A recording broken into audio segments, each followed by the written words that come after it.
Well, howdy there, nerds. As you can see, it's now time for another banner reveal. Although, there's probably an intern somewhere at IS crying because they failed to stop the massive leaks that have been coming out. But now, it's time to look at the abilities. Let's see what's going on. Also, since this is a new banner, I'm going to announce, of course, that we have a Gleam contest. It's just started up for this banner specifically, so go check it out in the description. Two $25 gift cards, no region. Just, go check it out while you can. All right, let's just take a look and see what's in this banner, shall we? I'm really excited, but I'm sure there's a lot of craziness coming. Let's hope that there's some good abilities in here. Summertime is finally here. Special heroes to battle. All right, well, what do we got? Night Paradise. Seashells to a lens can give it just the right amount of So it is Cordelia after all. All right, well, that makes sense.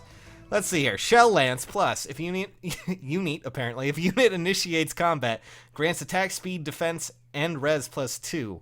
Okay, so that is already a pretty nice weapon to have. I mean, Harsh Command, oh boy, we're going to be getting a lot of use out of that one, aren't we? That's the new meta, guys. Sturdy Blow 2, and Dull Close Defense, I guess, or Dull Close, which is what you could automatically assume is going to be happening. So basically, if the foe is using a melee weapon, and Dragonstone, apparently. Cool. Neutralizes foes' bonuses. My god, I can't talk at all. Well, I mean, all in all, that seems to be a pretty decent kit. I like the weapons, and I definitely like that they can be brought over to other characters, because, having an inbuilt Fury when you initiate is definitely nice, without, having any sort of, inbuilt, like, Fury 2, I guess. Still, though, without the, takeaways of damage, that's pretty nice. Also, her art is pretty bangin'. Can I just say that? It's pretty bangin'. Shade Seeker. I do love the beach, but the sun is a little bit strong for me. Is that really the only thing that's a little bit strong for you? Because, I don't know what that swimsuit is, but, yeah, that spinal problem you have there is gonna be not great. Okay. Kokobo. It's like Chocobo. It's essentially the same thing. Alright, got it. Ardent Sacrifice, Attack and Speed 2. Infantry Rush 3. Infantry allies within 2 spaces gain if unit's attack is greater than foe's attack +1. Grants special cooldown charge +1 per attack. What? Excuse me? So you give her all of these little unique little traits that aren't exactly that amazing, in her A slot, and, Ardent Sacrifice is cool.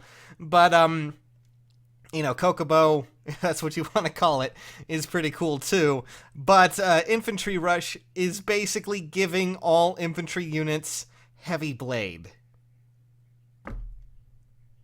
Well, I mean, that is definitely something new for infantry, alright? That's definitely a new one entirely. I'm okay with that, but holy crap. That's crazy. Alright.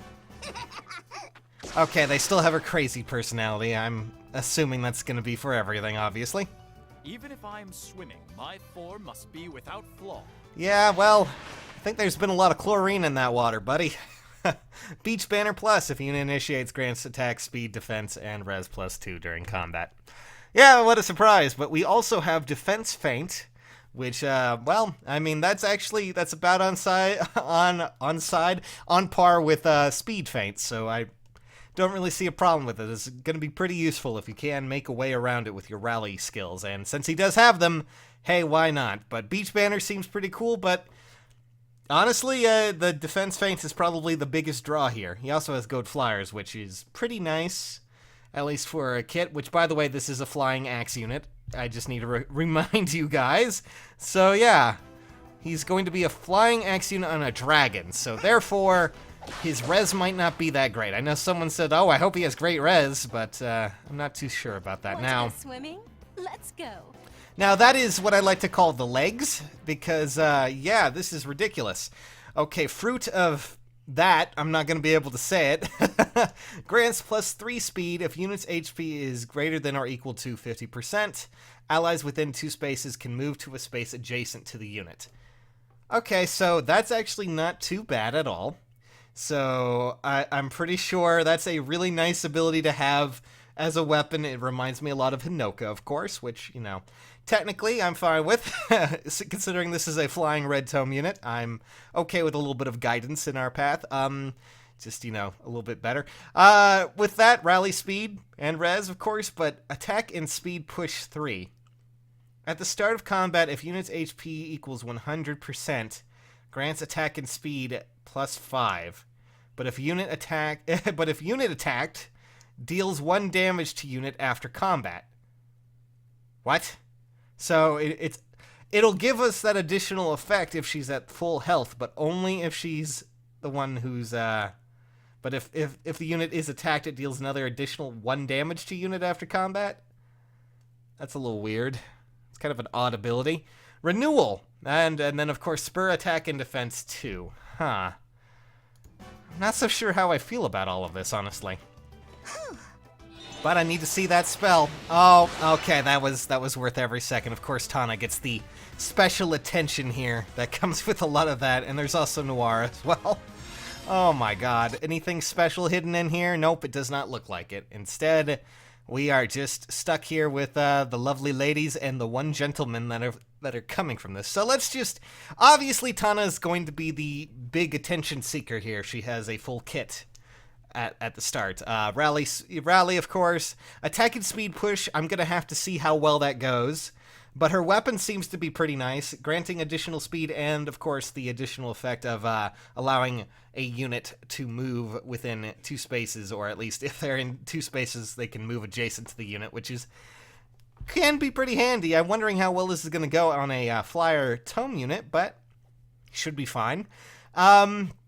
Still not so sure about that push ability. We're going to have to just... I'm going to have to see that in action before I can actually really go too crazy with it. Now, let me just say, this is a really odd ability for the C skill.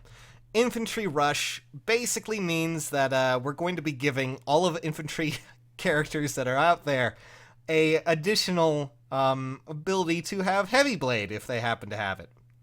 Or if they happen to be able to use it and are around Noire at all, which... That's actually kind of an insane ability. I'm kind of disappointed it's on a seasonal event unit, but...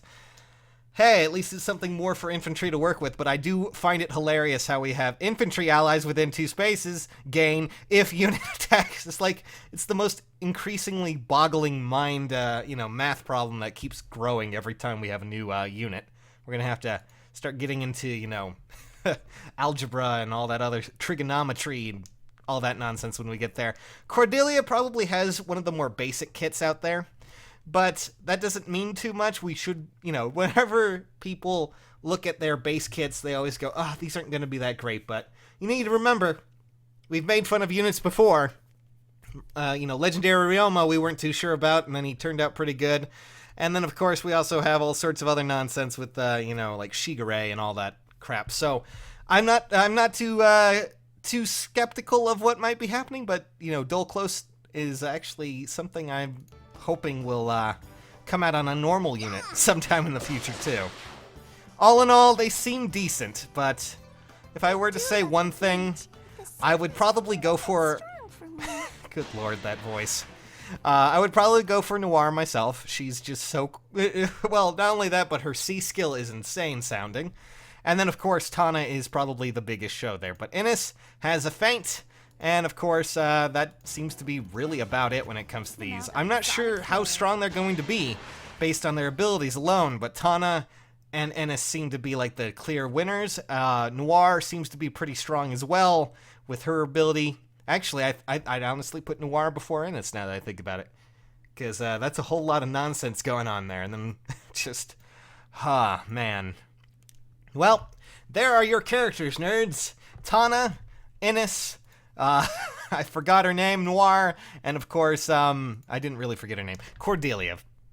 And so, therefore, 2 Awakening, 2 Sacred Stone characters. I'm wondering what the next banner is going to be when it comes to summer, but tell me what your thoughts are in the comments below. And as always, thanks guys for watching. It's going to be a fun summer.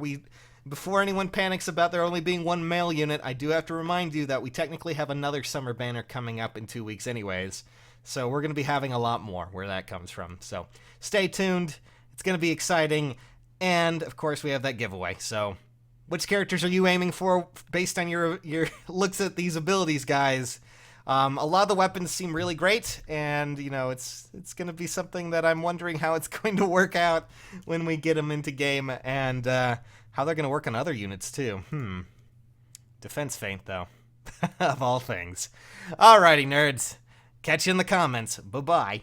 Also, be sure to check out the Gleam link in the description. Bye.